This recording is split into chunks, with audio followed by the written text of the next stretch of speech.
Good morning बच्चों।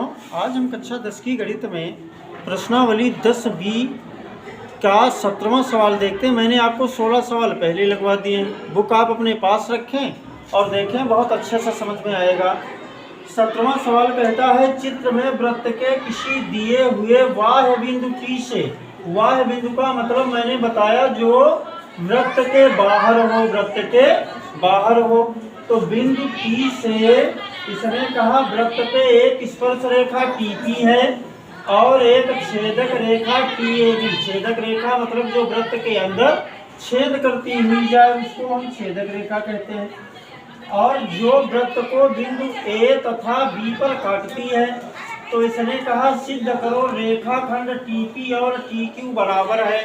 बात कर रहा है TP और TQ की, मतलब P से P तक, यहाँ से यहाँ तक, और T से बेटा Q तक। इतना आपको दिखाना है कि यह TP और यह TQ बराबर है। बहुत बेहतरीन तरीका बताता हूँ। यदि ऐसा कभी भी आपसे कहा जाए कि ये भुजा और ये भुजा या यह रेखाखंड और यह रेखाखंड आपको बराबर दिखाना है, तो सीधी सी बात है यह कोण और यह कोण आप बराबर दर्शा देना। ये दोनों बराबर आ जाएंगी, ये दोनों बराबर आ जाएंगी। चलो चालू करते हैं। कैसे बेटा, ये जो हमारा कोण P बना है इसका मैंने एक अर्धक खींच दिया जिसका नाम क्या है PQ। तो जब यह कोण P का अर्धक है तो ये कोण और ये कोण बराबर हो गया। बच्चा हमारा लिखेगा क्योंकि कोण APB का, कोण APB का PQ क्या है बेटा, अर्धक है। और अर्धक का मतलब जो इसको आधा आधा करता है, इस कोण को आधा आधा करता है।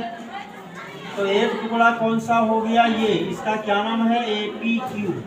पहला हिस्सा क्या हुआ बेटा, कोण APQ और फिर बराबर हो जाएगा। मैंने अभी बताया ये कोण इसके बराबर है। दूसरे वाले का क्या नाम है BPQ, दूसरे वाले का नाम है BP और Q। जब ये दोनों बराबर हैं इनको मैंने एक नाम दे दिया। क्या दे दिया, इसकी वैल्यू अल्फा, तो स्वाभाविक है इसकी भी वैल्यू अल्फा हो गई। इन दोनों के बराबर मैंने अल्फा मान लिया, ठीक है ना। अब मैंने आपको और थोड़ा सिखाया। क्या सिखाया बेटा, जीवा, वृत्त के अंदर जीवा यहाँ पे हमको कौन सी दिख रही है AP, और स्पर्श रेखा कौन सी दिख रही है बेटा TP। तो जीवा और स्पर्श रेखा के बीच जो कोण बनता है वो वृत्त के अंदर आप देखना जो एकांतर वृत्त में कोण बना होता है उसके बराबर होता है। तो यह कोण और इस B वाले कोण के बराबर हो गया। तो इसको भी मैं एक नाम दे लेता हूँ। क्या नाम है, इसको मैंने बीटा मान लिया, तो स्वाभाविक है ये भी बीटा हो गया क्योंकि ये दोनों बराबर है। बच्चा हमारा लिखेगा चूंकि कोण APT कैसा कोण है, जीवा और स्पर्श रेखा के बीच बना है। अब बराबर है किसके बेटा, B के। क्यों बराबर है, क्योंकि एकांतर वृत्त में बना है। और इन दोनों के बराबर मैंने बीटा को मान लिया। मैंने आपसे कहा था इस पूरे कोण को और इस कोण को आपको बराबर दिखाना है, तो हम सबसे पहले इसी कोण की वैल्यू निकाल के देखते हैं। क्या नाम है बेटा TPQ, इसका क्या नाम है TPQ। कोण TP और Q। अच्छा TPQ बना कैसे है, दो कोणों को जोड़ के बना है। इसके बीच में दीवार का काम कर रही है कौन, AP, जीवा AP। तो इसको हटा दो तो अल्फा प्लस बीटा हो जाएगा। तो यह पूरा कोण इन दोनों कोणों के योग से बना है। किसके किसके, APQ। बच्चा क्या लिखेगा APQ। और दूसरा कौन, अभी अभी मैंने बताया APT। दूसरा कौन सा है APT।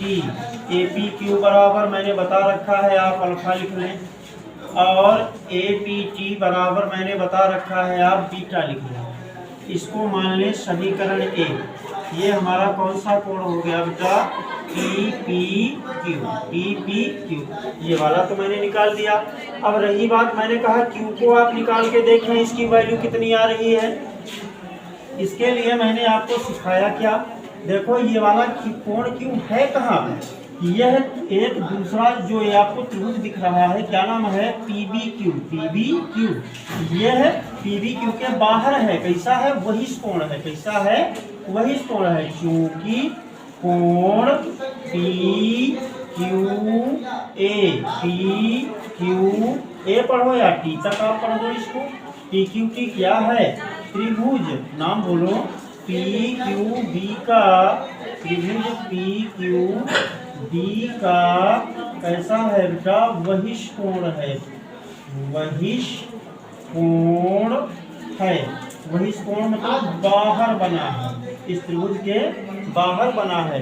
और त्रिभुज के बहिष्कोण की परिभाषा यही है भैया, क्या, किसी त्रिभुज का बहिष्कोण समदूरस्थ दोनों अंतःकोणों के योग के बराबर होता है। मतलब ये जो बहिष्कोण है इस कोण के और इस कोण के योग के बराबर है, किसके, अल्फा और बीटा के। तो हम कह सकते हैं कोण क्यू कितना आ गया, अल्फा प्लस बीटा।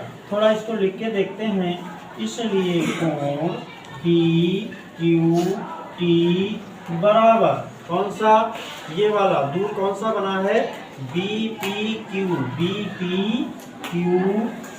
और प्लस दूसरा कौन सा है बेटा, कोण B। तो मैंने आपको पहले बता रखा है BPQ की जगह पे आप क्या लिखेंगे, अल्फा, और कोण B की जगह पे आप क्या लिखेंगे, बीटा।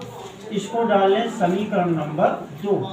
ये कौन सा कोण आया हमारा, PQT। और मैं दोनों कोणों की बात कर रहा था, इस P वाले को और Q वाले को आप बराबर दिखा दें।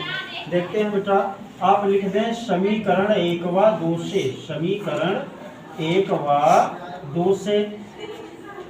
1 और 2 में हमको क्या मिला, एक नंबर क्या कहता है बेटा, PPQ बराबर अल्फा प्लस बीटा और PQT बराबर अल्फा प्लस बीटा। मतलब ये पूरा कोण भी अल्फा प्लस बीटा है, ये भी अल्फा प्लस बीटा है।